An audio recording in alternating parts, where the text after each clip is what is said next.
মুখ্যমন্ত্রী শুভেন্দু অধিকারী গার্ডেন রিচের যেই জায়গায় ভয়ানক এই ঘটনা ঘটেছে সেইখানে উপস্থিত হয়েছিলেন তিনি। সেখান থেকে গোটা বিষয়টা উদ্ধার কার্য চলছে, সেই উদ্ধার কার্য কীভাবে চলছে সেটা তিনি দেখে গিয়েছেন।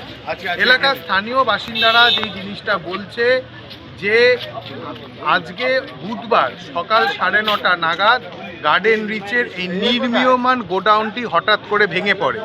এই নির্মীয়মান গোডাউনটি কী ছিল? নির্মীয়মান গোডাউনটি 3 তলা একটা গোডাউন, যেটা হচ্ছে কোনো কংক্রিটের বিমের ওপর তৈরি না, শুধুমাত্র লোহার বিমের ওপরে তৈরি একটা গোডাউন। 3 তলা গোডাউন, 2 তলা ঢালাই হচ্ছিল, সেই ঢালাই কাজ চলার সময় ভেঙে পড়ে। স্থানীয় বাসিন্দারা জানাচ্ছেন এটা আসলে ছিল একটি চা কোম্পানির গোডাউন, সেখানে চা পাতা প্রসেসিং করা হতো, বহু শ্রমিক এখানে কাজ করতেন।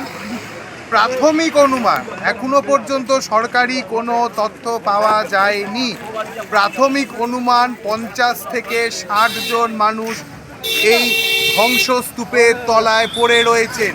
তাদের উদ্ধার কাজ শুরু হয়েছে, গ্যাস কাটার দিয়ে তাদেরকে সেই লোহার বিম সরিয়ে কেটে তাদেরকে বের করার চেষ্টা করা হচ্ছে। স্থানীয় বাসিন্দারা দাবি করছে এর মধ্যে অনেকে প্রাণহানি ঘটে থাকতে পারে, যদিও এখনো পর্যন্ত সরকারের পক্ষ থেকে তা নিশ্চিত করা হয়নি। এই যেই গোটা বন্দর এলাকা জুড়ে বিভিন্ন যেই গোডাউন, বিভিন্ন যেই কারখানা তৈরি হয়েছে, একাধিক কারখানাতে ভাঙা অবস্থায় রয়েছে, ভঙ্গুর অবস্থায় রয়েছে, সেগুলোর কোনো ইন্সপেকশন ঠিকঠাক হয় না বলে তারা দাবি করছেন।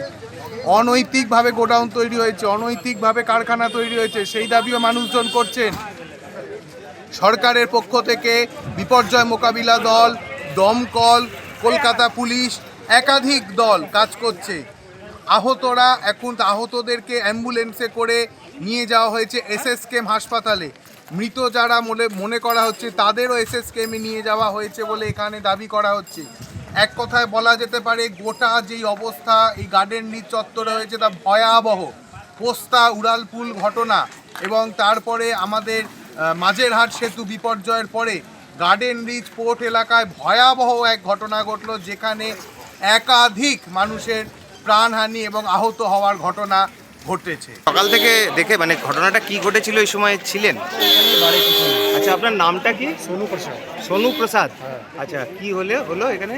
এই তো সকালে আমরা চান ফান করে যাচ্ছিলাম, ওই মন্দিরে জেনকুঞ্জে গেছি। হ্যাঁ হ্যাঁ। ওখান থেকে শুনেছি কি এটা পুরো পড়ে গেছে। এটা আচ্ছা। পড়েছে 12টা 15টে। হ্যাঁ পড়েছে, আমরা সব এখানে ঢুকলাম, যত লোকাল লোক ছিল। হ্যাঁ হ্যাঁ। ঢুকে যতটা পারলাম বার করলাম। হ্যাঁ, কমসে কম 5-6 জনকে আমরা বার করেছি। মানে তখন কি তারা জীবিত অবস্থায় ছিল? হ্যাঁ, জীবিত ছিল। আচ্ছা। নিজে হেঁটে অ্যাম্বুলেন্সে বসেছে। আচ্ছা আচ্ছা আচ্ছা। তারপর ওই সব এসছে, পুলিশ এসছে, হ্যাঁ। এনডিআরএফ এসছে, আর্মি এসছে, হ্যাঁ। আর ফায়ার ব্রিগেড এসছে, সবই তারপরে এসছে। আচ্ছা, তো তখন আপনারা কতজনকে দেখলেন? ওই এর নিচে, কাঠামোর নিচে চাপা আছে কতজন? কমসে কম 30 থেকে 35 জন আছে। 30 থেকে 35 জন। আর বের করা গেছে কতজন? বার করা গেছে 17 থেকে 18 জন এখন বার হয়েছে। আচ্ছা আচ্ছা। মারা যাওয়ার আশঙ্কা আছে মনে করছে? হ্যাঁ, এখন তো আচ্ছা। শুনলাম একটা তো এইটা পুরো ফেটে গেছে, একজনের এটা ফেটে গেছে, 3-4 জন শুনলাম কি স্পট হয়ে গেছে। তো এখানে ভেঙে পড়লো কি করে? এত বড় 3 তলা একটা গুদাম ভেঙে পড়লো কি করে?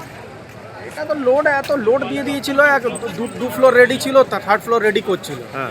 উপরে ঢালাই দিয়ে দিয়েছে, কোনো সাপোর্ট নেই, বিম নেই, কিচ্ছু নেই। ও তো ভেঙে পড়বেই। এত লোড দিয়ে দিয়েছে কি ও মানে সহ্য করতে পারি।